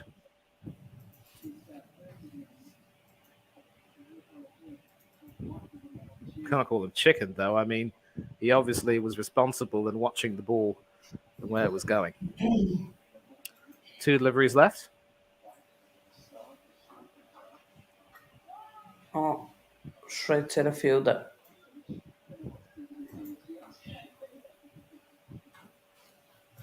And this is good field settings right now from Ben Stokes, because clearly this is the plan you want to bowl to. He sees that khwaja is potentially weak when the ball is coming across him from over the wicket from a right-arm bowler, and you've got a packed offside field of close-in fielders there.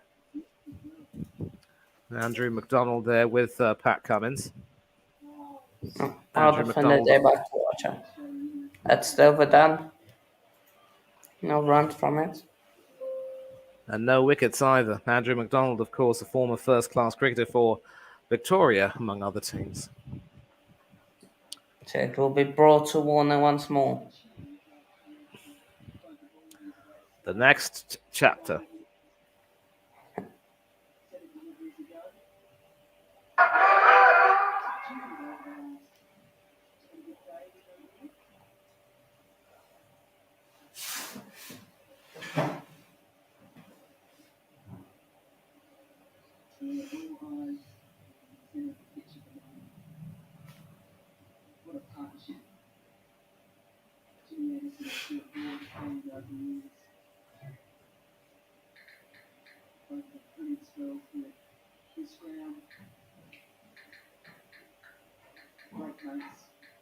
To broad.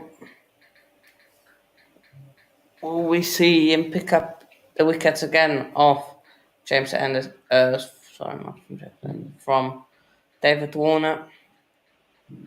So please do like this video and subscribe to the channel if you haven't already. Brought to Warner. Oh, well defended there by Warner.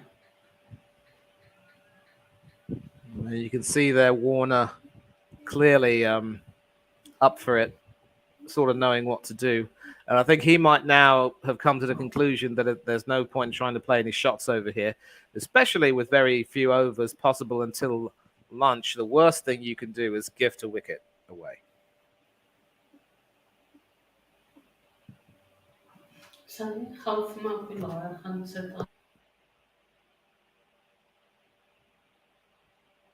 Raw to Warner again, also well defended and clearly very eager to take that single, but khwaja says, no, Dave, stay back there. And the win predictor now shows Australia with a 60% chance of winning. What a difference that wicket of Bairstow made, and what a difference that session made for Australia. Australia win this test The ashes are as good as retained by the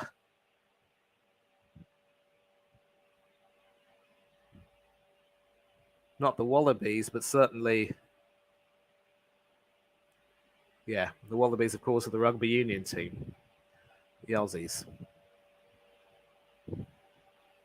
And once again, just not getting the edge, and Warner being reasonably careful there. Broad still feeling the effects of being smacked on the helmet earlier on. Still able to carry on, though. Round the wicket once again to Warner, who could only tickle that down to slip.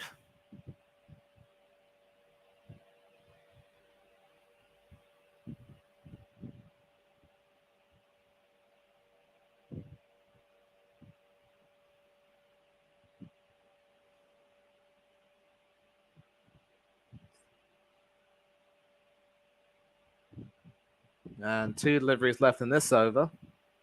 Not too sure how many overs are going to be left before they go for lunch, but Warner and Khwaja will want to stay unbeaten.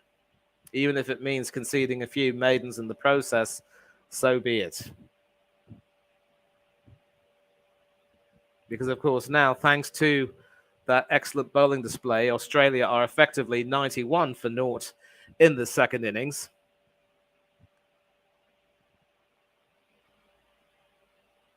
And so any runs they get will just add to that 91. Last ball of the over. Stuart Broad round the wicket to the left-handed David Warner. And once again, fine delivery, which Warner allows to go through to the wicketkeeper, but only just. And still no wickets, no runs. And the lead is, of course, 91 runs. So effectively, it is still 91 for naught. Now, I did say that I wanted to leave after this over, but it looks as though Hanno has gone somewhere. So I will. Brilliant, brilliant, brilliant. Yeah. So my first question is, how many more overs do you think will be played before lunch? 3. I think 3 overs. So lunch. And first runs of the day, clipped all the way to backward square leg there for a single. And that brings David Warner on strike to James Anderson. Actually, that wasn't clipped. I believe that was, I think that's probably been signaled a leg by.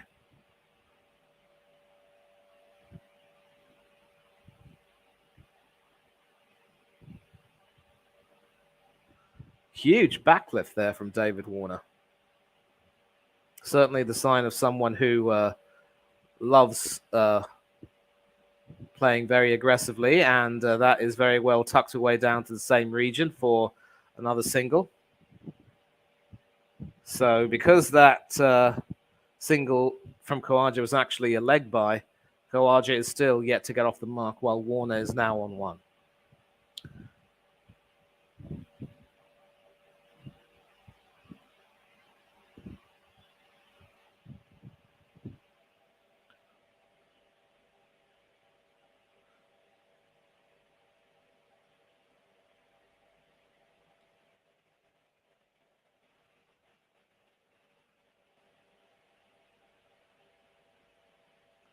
Rather funny to hear Jonathan Agnew saying that Australia have burgled the lead.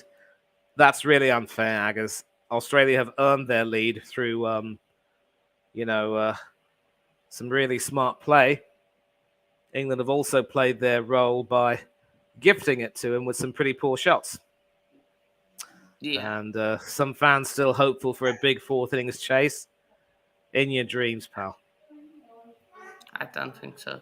But yeah, man, if you need to go, you can go. Yeah, I'll leave at the end of this over, but I want to say once again, big up to you for hosting this stream. I don't think you'll be hosting the end of days play, right? I don't think I will be live again. So yeah. That's why I did it now. Because I didn't think I can do it later.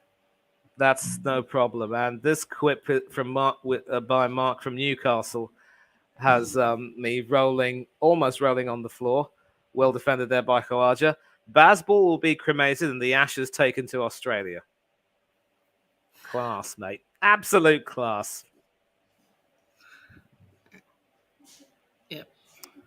You know what? I'm going to share that. I'm going to share that right now.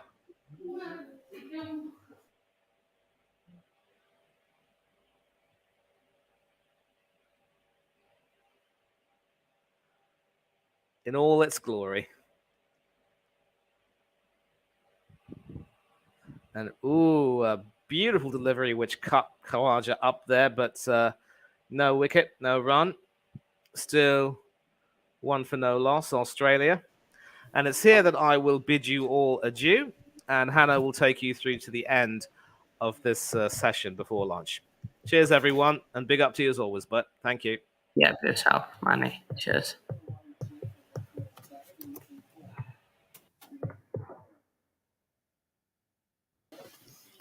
So yeah, I feel that last ball shaping very nicely, almost hitting the wickets of khwaja, but just missing it.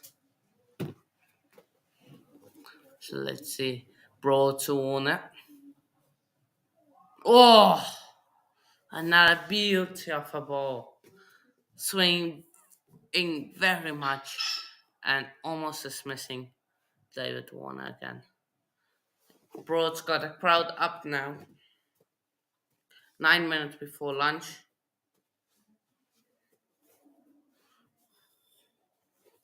Close, close, close, close.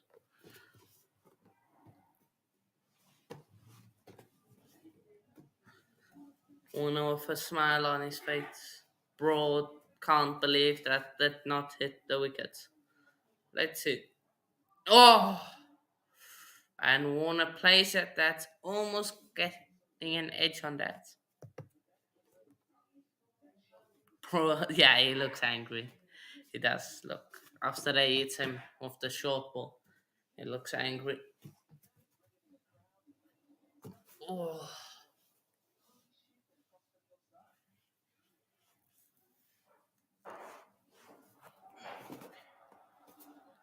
Crowds up, Broad getting the crowd up. Few minutes before lunch. If England can pick up one of these two, they will be very happy with themselves. Oh. No, khwaja doesn't want a quick single. Oh, he's like, come on, just help me out a bit.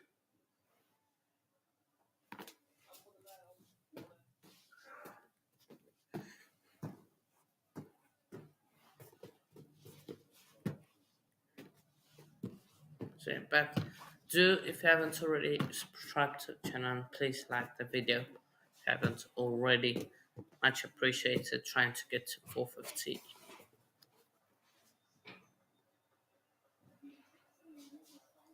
Broad to Warner once again. Well, left there by Warner.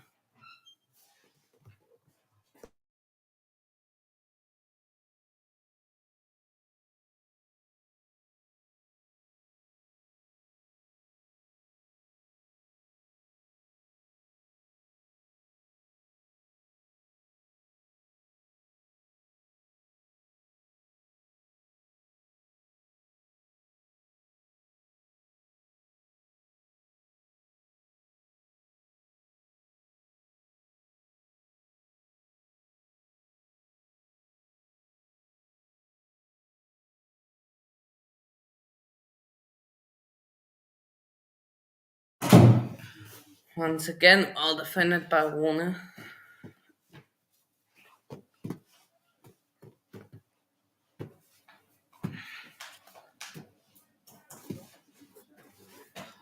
I think he wants to put up a big total. Yeah, Warner. That's a key.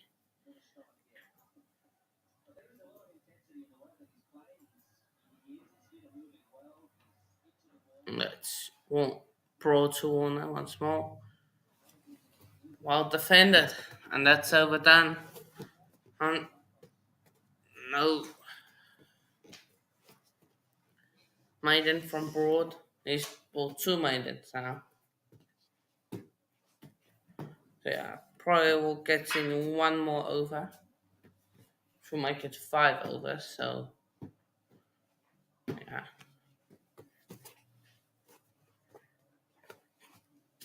then we will end the string.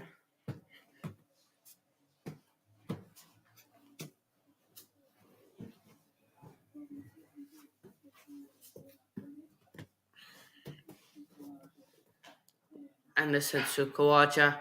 While left day back khwaja doesn't play it, that just lets it go across his body.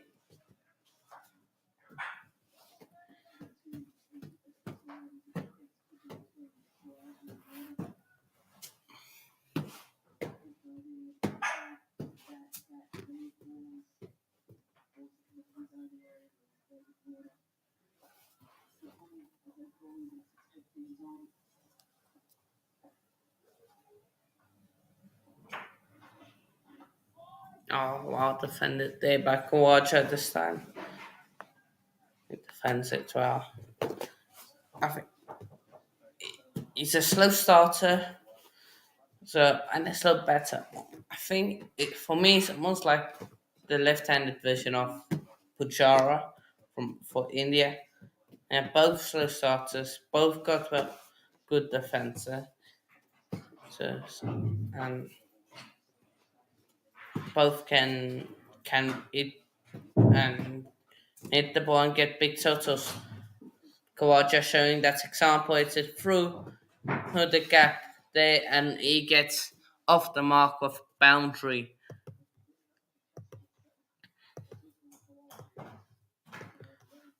I think Australia they're not going to score as many runs as they did past the 400. I think I might just settle for 375 around that.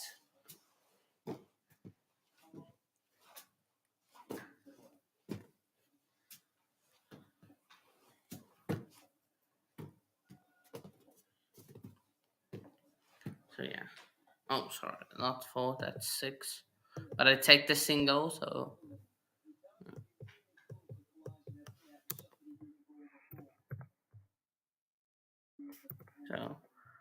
7 runs on the board for Australia.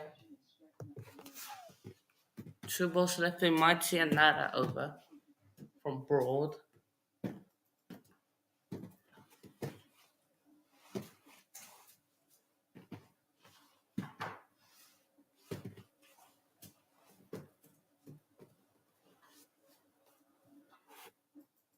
Oh, it just plays it down the like side, no, down the offside.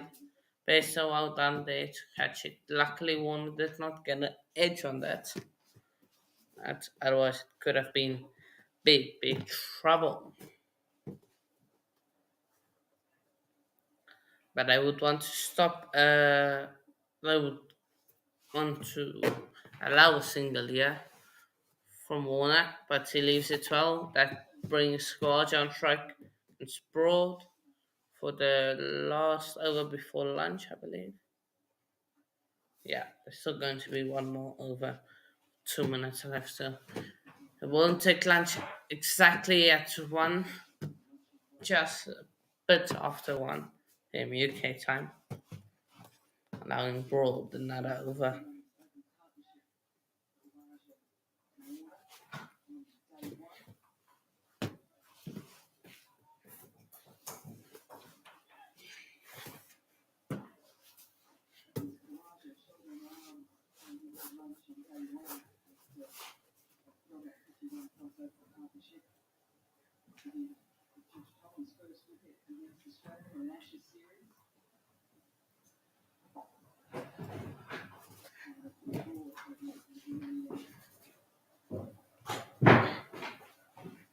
Oh, well defended by Khwaja. Broad hasn't really tested that outside edge that much. It's been mostly if they want to try or just poke at it when he's done that, but not really when they poke like into him or something like that. into khwaja or Warner. It is gotten that edge.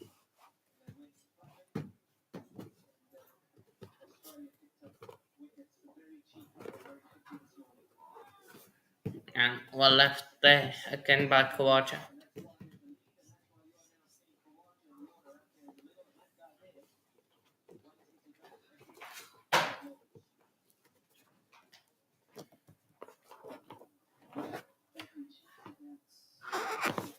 We could see Steve Smith also bet on all of the days, I believe. He betted on day one, betted on day two, and he's going to bet today, I believe. If so, no, we won't see him bet on all. Unless they bet till day four. Four, yeah, I don't think he will. So yeah, take. But he will bet most of the days after stars. Just looking at the field, they got a gully, they got a deep backward point, they got slips in, free slips in. So yeah.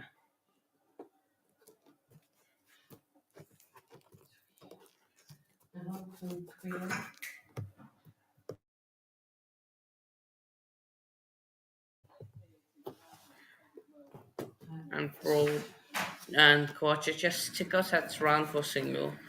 So let's look at where Warner is standing from Lords compared to Edgbaston.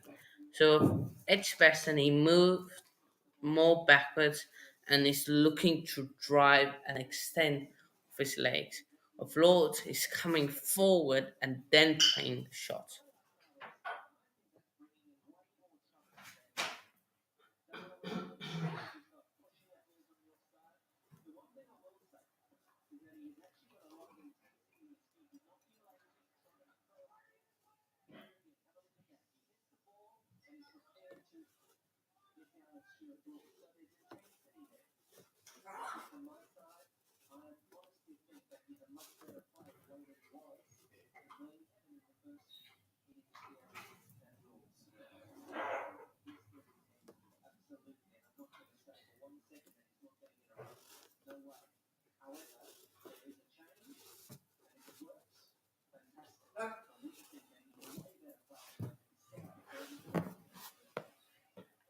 The last ball before lunch, Warner tries it through the gap and he will bring up a boundary for himself and he will take Australia's lead past 100 on 103.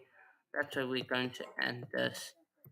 Um, so yeah, Australia 12 of Outlaws, lead with 103 at lunch.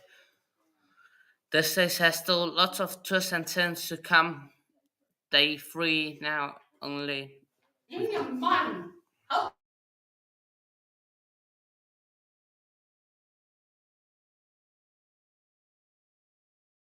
yeah, we I will see you guys tomorrow most likely with or some other day. So yeah, Australia 12 for 0 and I will see you in a bit people. Peace out.